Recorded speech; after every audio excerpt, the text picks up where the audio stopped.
Hey guys, number one Marmaduke fan here. We're sitting out here today in the beautiful sunset to do a review of Pokemon Adventures volumes 18 and 19. Look, the trees are in bloom, the sun is setting, the light is just at that really gorgeous time of day. Maybe I should just shut up and we'll do a birdsong ASMR video. Nah, I want to geek out about Pokemon. All right.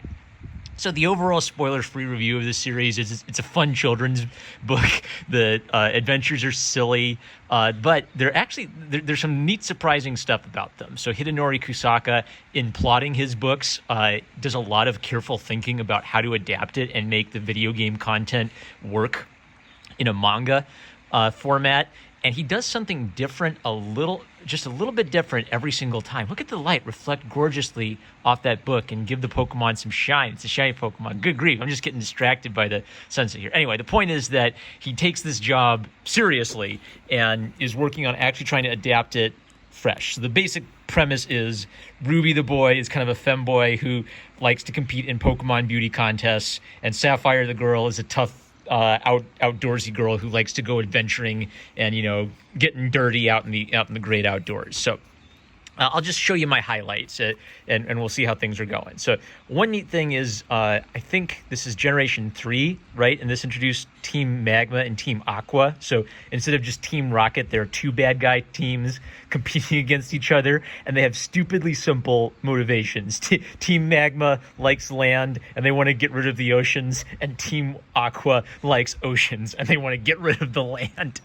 But Hidenori adds this little element where Team Magma is a little bit more libertarian and individualistic, and Team Aqua is a little bit more structured and authoritarian. Archie runs a tighter rein on his ship, which is actually kind of fitting because it's like the captain is the king of his ship. So, doing a little fast forwarding. All right, so far we've been seeing Sapphire running around, the tomboy. She's kicking butts and taking names at every single gym, and Ruby the femboy hasn't done that much yet. He's basically just been surviving and desperately trying to get to a Pokemon contest arena while Sapphire is getting ahead of him. So when he finally does start competing in these contests, he's really talented and he's really good at it. And there's a neat motif where he uses a Pokemon that's not very beautiful in order to showcase his knowledge of the competitive field. Like, anybody could win a beauty contest with a beautiful Pokemon, but he's going to win a beauty contest with an ugly Pokemon.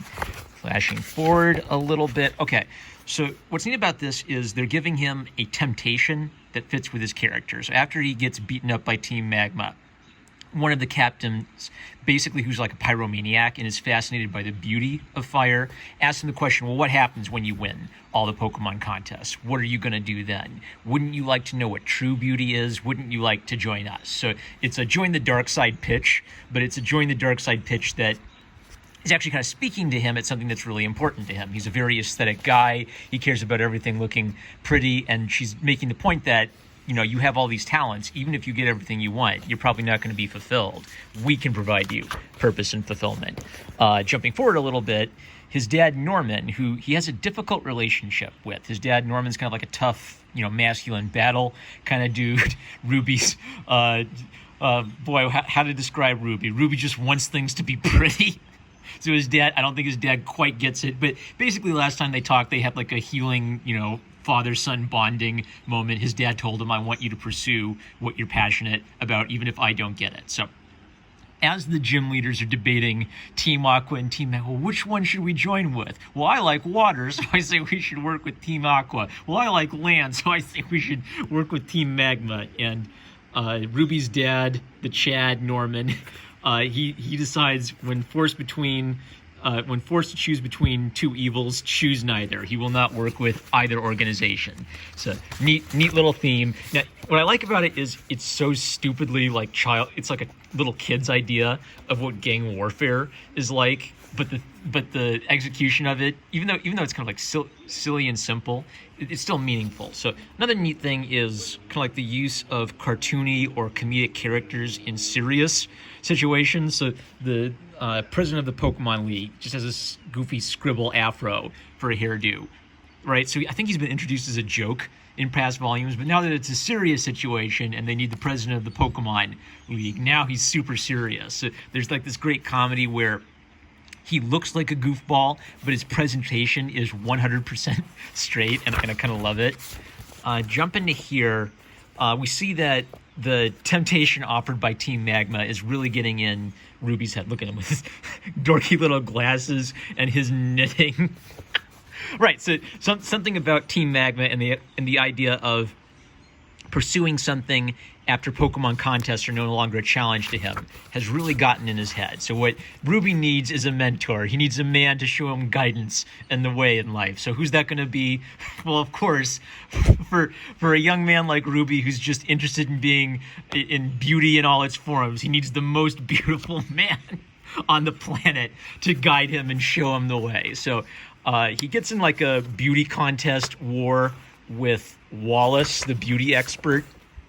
And I kind of like this theme where Ruby puts on all his ribbons to show off how big he is and what a tough guy he is at winning beauty contests. But it's really all for show. Once they get into a fight, Wallace is clearly miles ahead of him in the Pokemon beauty contest world. And for a minute, it looks like Wallace is just going to like brush him off. But when he notices that Ruby also has like a real talent for battling, something about that catches his interest and he changes his mind. Well, of course, I will mentor you in the way of all things beautiful. Jumping ahead. What am I doing? Okay. Meanwhile, in the background, Archie, the organized head of Team Aqua, has a brilliant idea. He'll control the news media, and if he controls the news media, he can control the narrative and make Team Aqua look like the good guys while he makes Team Magma look like the bad guys. Man, I wonder if anything like that happens in real life. So, jumping into volume 19, while Ruby is training with Wallace, Sapphire is training with Winona, and Sapphire, of course, is a more battle-oriented girl. So there's all this neat stuff in her talk with Winona about like finding the right position, paying attention to your surroundings, watching for openings, putting yourself in a position where you can actually see what the Pokemon is doing. Really, really great stuff like that. So Sapphire is learning the bunches. Okay, so when she asks Ruby to help them fight evil and defeat evil, Ruby's kind of a dunce, right? He's too busy with aesthetics. He's too busy with his beauty contests.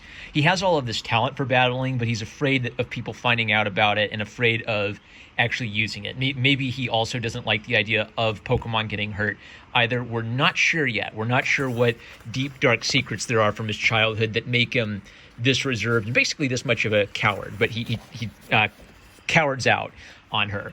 Meanwhile, the Pokemon newscasters are curious about why their stories are getting killed. And what's neat about this, from a plotting perspective, is many volumes ago, there was this big story where Team Aqua attacked, and then their director said, I want you to kill this story. And I kind of thought, that's weird. I wonder why he's not interested in this story. Well, that was all his setup. See, Hidenori Kusaka knew in advance what he was going to do, so he dropped the little hints. Why is their director not letting them do this? Because he's evil. He's a fake news master. That is his superpower. As this battle with evil's going on in the background, Ruby's still just doing his beauty contest, and he has an outburst. He loses a contest, and he takes all of his anger out on Phoebos. Phoebos cries tears of remorse and runs away from him, and he feels like an absolute tool after that. And Wallace basically makes the point that you were acting like a tool. You should feel ashamed of yourself. I hope you grow from this. So it's that tough dad love kind of moment from the femboy needed the most beautiful femme man in the world to teach him the hard facts of life, and that you have to man up. Even if you're a beautiful man, you still have to man up and clean your room and not take your rage out on other people. So kind of like broken down and humiliated by this, Ruby gets his act together and goes to meet Sapphire, and the two of them, they're the only two kids who can go to the bottom of the ocean, stop Team Aqua and Team Magma, who are having their battle at the ocean floor. The Pokemon's only strong enough to take two children. It can't take an adult. The entire planet rests on a femboy and a tomboy. Can they do it? We will find out next time. All right, let's look at this beautiful, beautiful sunlight and the spring blooms and the lake. I'm a Marmaduke fan. I love you guys. Let's just have some ASMR. That was gorgeous. Love you guys. Catch you later.